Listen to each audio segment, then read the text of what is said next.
हा video blackout आहे. निषेध, सरकारचा निषेध, सरकारचा निषेध आणि सरकारचा निषेध. नमस्कार, मी मोहन तात्याबा गोळे, भारतीय किसान युनियन पुणे जिल्हा अध्यक्ष. सोलापूर आणि परिसर आणि बीडमधील काही भाग पुराच्या संकटामुळे, अतिवृष्टीमुळे शेतकऱ्यांचं अतोनात नुकसान झालं. याचे व्हिडिओ आणि बातम्या आपण पाहत आहोत. ही बातमी पाहत आहोत की शेतकऱ्यांचं किती मोठ्या प्रमाणामध्ये आणि कसं नुकसान झालेलं आहे. 7 ते 8 लाख हेक्टरचं पीक पूर्ण नष्ट झालंय. आतापर्यंत 7 लोकांचा मृत्यू झालाय. नद्यांची पातळी अजूनही कमी झालेली नाहीये. गावं अजूनही पाण्याखाली आहेत. शेतजमिनी पूर्णपणे पाण्याखाली आहेत. तिथे छोटे मोठे उद्योग तेही पाण्याखाली आहेत. रस्ते वाहून गेलेत, वाहतूक सुरळीत नाहीये, घरी पडलेत, पुलं पडलेत. प्रचंड मोठ्या प्रमाणामध्ये नुकसान झालंय. नुकसान हे किती झालं याचा आढावा सर्वजण मिळून ठरवतीलच, पण त्याच्या उत्तर द्यावं म्हणून राज्य सरकारने 2215 कोटी रुपयाची मदत उपलब्ध करून दिली आहे असं जाहीर केले. त्यापैकी 1829 कोटी जिल्हा पातळीवरती ती मदत दिली आहे. 69 म्हणजे जवळपास 70 लाख हेक्टर इतके नुकसान झालेले आहे प्राथमिक अंदाजे. ह्याच्यामध्ये मृत तर झालेत, प्राणी जे आपण दुग्ध व्यवसाय करतो बऱ्यापैकी वाहून गेलेत. त्याच्या नोंदी पण आहेत, त्याचे व्हिडिओ पण आपण पाहिले असतील.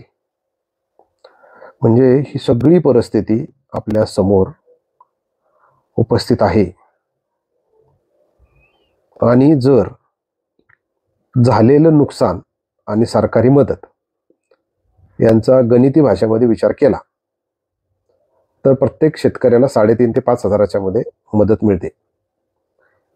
ही किती मोठी मदत आहे हे खरं तर सरकारने सांगितलं पाहिजे.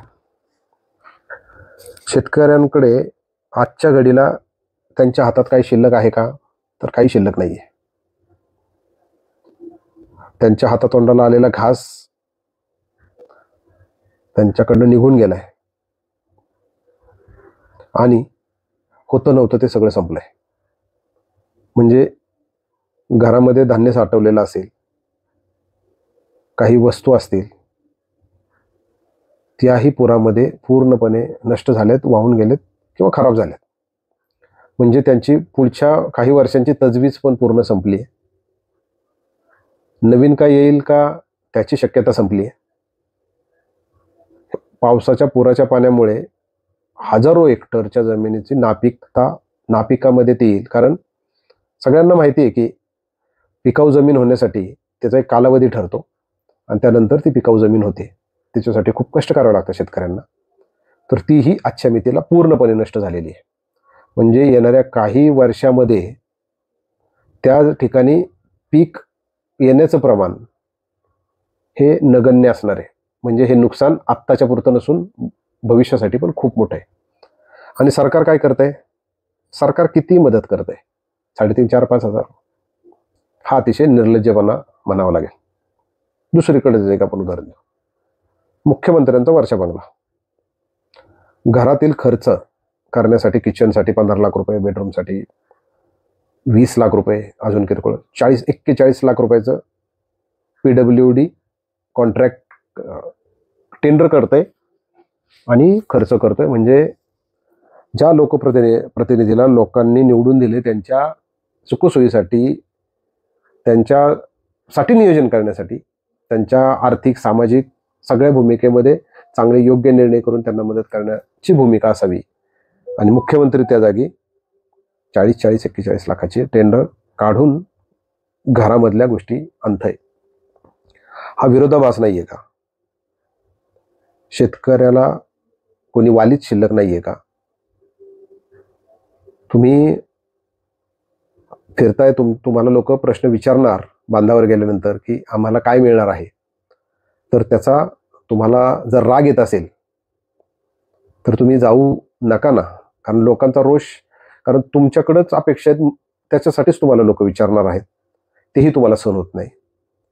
पाठीमागेही तुम्ही सत्तेवर असताना सांगली कोल्हापूर त्या भागामध्ये पूर परिस्थिती निर्माण झाली होती. तिथंही तुम्ही काडीची मदत केली नाही. काय मदत केली ती सांगली सातारा कोल्हापूर त्या भागातली लोक सांगतीलच. पण तुमची ती दानत नाहीये. तुम्ही शेतकऱ्याचा कायम अपमानच करत आलात.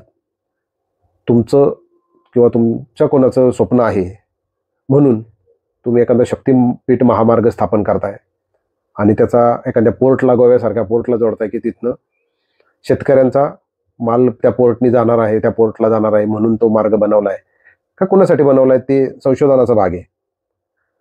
कितीतरी हजार कोटी रुपये तुम्ही त्या रस्त्याला खर्च करताय.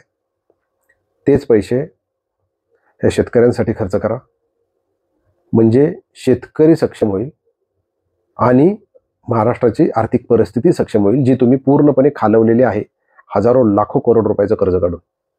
तो विषय आपण नंतर घेऊया. पण तुम्हाला विनंती आहे, तुम्ही चेष्टा करू नका शेतकऱ्यांची. कारण तुमची चेष्टा तुमच्या अंगलट येईल. तुम्ही अजिबात संवेदनशील नाही आहात. नैतिक अधिकार तुम्ही पूर्णपणे विसरून गेलेला आहात. नाही आहे तुम्हाला नैतिक अधिकार कोणत्याच बाबतीत. विनंती आहे, नुकसान झाले त्याला सामोरं जा. हे तुम्ही नुकसान केलेलं नाही आहे, पण तुमचं आद्य कर्तव्य आहे त्या नुकसानीमधनं सर्वसामान्य शेतकऱ्यांना, तिथल्या उद्योग व्यवसायांना पुन्हा एकदा उभं करून देण्याची सरकारची जबाबदारी आहे. ती जबाबदारी तुम्ही व्यवस्थित पार पाडाल अशी अपेक्षा आहे. परंतु सांगली, सातारा, सोलापूर ठिकाणी जे झालं त्याची पुनरावृत्ती ह्या भागासाठी करू नका. ही शेवटची कळकळीची विनंती. धन्यवाद.